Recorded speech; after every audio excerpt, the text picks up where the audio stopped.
မင်္ဂလာပါဒီ vlog လေးကတော့ကျွန်တော်မွေးနေ့အကျိုးနဲ့ကျွန်တော်နှစ်သက်ကိုကြိုဆိုမဲ့ vlog လေးပဲဖြစ်ပါတယ်ကျွန်တော်တို့ဒီ family trick လေးကတော့ငွေဆောင်ကိုသွားမှာပဲဖြစ်ပါတယ်ဒီ vlog လေးမှာတော့ကျွန်တော်ချစ်ရတယ်ကျွန်တော်ရဲ့ဇနီးလေးနဲ့သမီးလေးနှစ်ယောက်ပါပါတယ်ဗျဒီနေရာလေးကတော့ဒါကျွန်တော်တို့အမတ်တရားတပုံရိုက်ကူးမဲ့နေရာလေးပဲဖြစ်ပါတယ်ဒီပုံလေးတွေထွက်လာပါတယ်ဒါကတော့ကျွန်တော်နဲ့ကလေးနှစ်ယောက်ပါဒီဇင်ဘာဆိုတော့ဒါကျွန်တော်တို့ရာသီဥတုကတော့အေးတာပေါ့နော်ဒါမနက်9နာရီကျော်10နာရီဝန်းကျင်လောက်ဖြစ်တာတော့မှဒါမြူတွေဆိုင်းနေပါတယ်ဒီလမ်းတစ်လျှောက်မှာတော့အခုမြင်ရတဲ့အတိုင်းပဲပေါ့နော်ဒါမြူတွေကျနေတဲ့အတွက်ကြောင့်မို့လို့ကျွန်တော်ရှူခင်းနေရမသေးပဲပါဘူးဒီလိုနဲ့ဒါကျွန်တော်တို့ဘိုးမြတ်ထွန်းတရားကြီးပေါ်ရောက်ရှိနေပါပြီဒါဘိုးမြတ်ထွန်းတရားပေါ်ကမြင်ကွင်းနေဖြစ်ပါတယ်ဒီနေရာလေးကတော့ကျွန်တော်တို့ပသိမ်ကနေဝေဆောင်တက်တဲ့တောင်တက်လမ်းနားမှာရှိတဲ့ကျုံကူးသူဆိုတဲ့ဆိုင်လေးပေါ့နော်ဒီနေရာမှာခီးတစ်ထောင်နာပါတယ်โอเคကျွန်တော်တို့တောင်ပေါ်ကိုစပြီးတက်နေပါပြီကျွန်တော်တို့ကလေးတွေကတော့ကျွန်တော်နောက်ခုံကြီးကလွတ်နေတယ်ဆိုတော့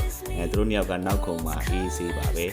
တောင်တက်လမ်းဆိုတော့သူတို့မူးမှာမှာကျွန်တော်ကစိုးရင်နေမဲ့ကလေးတွေကတော့မြင်တဲ့အတိုင်းပါပဲဗျာပျော်ရွှင်ပြီးတော့အေးဆေးပါပဲဆိုတော့ကျွန်တော်တို့မကြခင်မှာငွေဆောင်ကမ်းခြေကိုရောက်ပါတော့မယ်ခုဆိုရင်ဒါငွေဆောင်မှာကျွန်တော်တို့တဲကုန်မဲ့ဟိုတယ်လေးကိုရောက်ရှိပါပြီသမီးကြီးကတော့ရှေ့ကနေဦးဆောင်ပြီးတော့ခြေတက်နေပါတယ်သူအခန်းကိုရမ်းမြင်ချင်နေပြီပေါ့နော်သူနားချင်နေပြီတဲ့သူကားပေါ်မှာဆော့လာတော့ခေါင်းမူးနေတယ်တဲ့ဟုတ်ကဲ့ပါဒီဟာကတော့ကျွန်တော်တို့2ညတာတဲကုန်မဲ့ဟိုတယ်အခန်းလေးပဲဖြစ်ပါတယ်ပေါ့နော်ဒါတော့ဝင်ချင်းမှာမြင်ရတဲ့မြင်ကွင်းလေးဖြစ်ပါတယ်ဒါတော့ဘီရိုပေါ့နော်ဒါအဝတ်တွေပါထည့်မဲ့ဒါဘီရိုလေးဖြစ်ပါတယ်ပြီးရင်ဒါတော့ကျွန်တော်တို့ကတင်နဲ့ဒါမှုရအိပ်ရာတွေဖြစ်ပါတယ်ဒါ TV ရှိမယ်ဒါတော့ဒါကျွန်တော်ထမင်းစပွဲလိုမျိုးပေါ့နော်အဲ့လိုမျိုးလေးရှိပါမယ်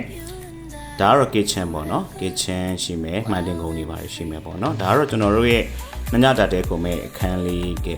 ရဲ့မြင်ကွင်းလေးပဲဖြစ်ပါတယ်ပေါ့နော်တော်တော်လေးကျယ်ပါတယ်တော်လေးစင်ပြေတယ်လို့ပြရတဲ့တန်တယ်လို့တော့ခံယူပါတယ်ဟုတ်ကဲ့ပါဒါကတော့ကျွန်တော်တို့ပေါ့နော်ဒါပင်လယ်ထဲကိုဆင်းမဲ့နေရာလေးဖြစ်ပါတယ်ပေါ့နော်ဒီဟိုတယ်ကထူးခြားတယ်ဗျရေကူးကန်ဒီဘက်မှာတစ်ချမ်းရှိမယ်ဒီဘက်မှာနောက်ထပ်တစ်ချမ်းရှိပါတယ်ညနေဆောင်မှာပဲဒါကျွန်တော်တို့ကမ်းခြေဘက်ကိုဆင်းလာပါတယ်ကလေးနှစ်ယောက်ကတော့အရန်ကိုပျော်နေပါပြီသူတို့ရဲ့တတရမြောက်ပေါ့နော်ဒီခီးစဉ်ကသူတို့အတွက်ကမ်းခြေတတရမြောက်ခီးစဉ်လေးဖြစ်ပါတယ်ဆိုတော့ကမ်းခြေကတော့ထုံးစံတိုင်းပဲနော်ဘယ်နှခေါက်သွားလုံးဝမယိုးပါဘူးဆိုတော့ကလေးတွေဘယ်လောက်ပျော်နေလဲပေါ့နော်ပျော်နေလဲပုံတယ်သာကြည့်ပါတော့ဗျာဒါကတော့ပင်လယ်ရေလိုင်းတွေကလည်းအရန်လှတယ်ဗျာရာသီဥတုကဆောင်းရသည်လည်းဖြစ်တယ်ဆိုတော့တိတ်လည်းပူမနေသလိုတိတ်လည်းရိုင်းလည်းအေးမနေဘူးပေါ့နော်ဆိုတော့ရာသီဥတုတတရရှိပါတယ်ကလေးတွေကတော့ပျော်နေပါတယ် She's chasing skies I've never named while I stay သူတို့ရဲ့ပုံလေးတွေဖြစ်ပါတယ်ဆိုတော့ဒါလူကြီးရောကလေးရောပျော်ခဲ့ရတဲ့ခီးစဉ်လေးဖြစ်ပါတယ်ဆိုတော့ကျွန်တော်တို့ဒီခီးစဉ်လေးကတော့အမတ်တရားဖြစ်နေမဲ့ခီးစဉ်လေးဖြစ်ပါတယ်ဒါကျွန်တော်မွေးနေ့အတွက်ရောဒါကျွန်တော်တို့လာမယ့်2026နှစ်သစ်ကိုကြိုမဲ့ခီးစဉ်လေးဖြစ်တယ်ဆိုတော့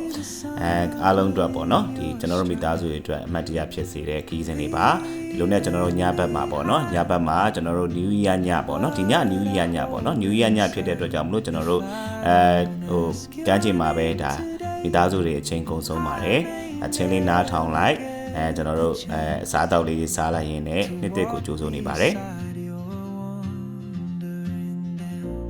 ဒါကတော့2026နှစ်သက်မှာပထမဦးဆုံးစားရတဲ့မိသားစုနဲ့အတူတူစားရတဲ့ breakfast လေးပဲဖြစ်ပါတယ်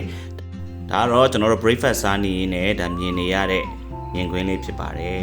ဒါကတော့အရန်ကိုလှတဲ့မြင်ကွင်းလေးဖြစ်ပါတယ်ဒီရှုခံစားကြပါဦးနော်ကျွန်တော်တို့ပြီးတာနဲ့ဒီကမ်းခြေဆင်းတယ်ကျွန်တော်တို့ဓာတ်ပုံတွေပါတယ်ရိုက်တယ်ပေါ့နော်ဓာတ်ပုံတွေပါတယ်အမှတ်တရရိုက်ပြီးတော့ကျွန်တော်တို့အဲ့ဒီရက်ကိုထပ်ပြီးကုံဆုံးပါတယ်အခု vlog လေးကတော့ကျွန်တော်တို့ဒါ New Year trip ပေါ့နော် family နဲ့အတူတူသွားခဲ့တဲ့ New Year trip လေးဖြစ်ပါတယ်ဆိုတော့ကျွန်တော်တို့ဒါအမှတ်တရအနေနဲ့တင်ဆက်ပေးလိုက်တာဖြစ်ပါတယ်ဒါကျွန်တော်ကခါတိုင်းကတော့ Spain vlog ပေါ့နော်ဒီတစ်ခါကတော့ Spain vlog မဟုတ်ဘဲနဲ့ဒါမိသားစုနဲ့အတူသွားခဲ့တဲ့ခရီးလေးဖြစ်ပါတယ်အားလုံးကျေးဇူးတင်ပါတယ်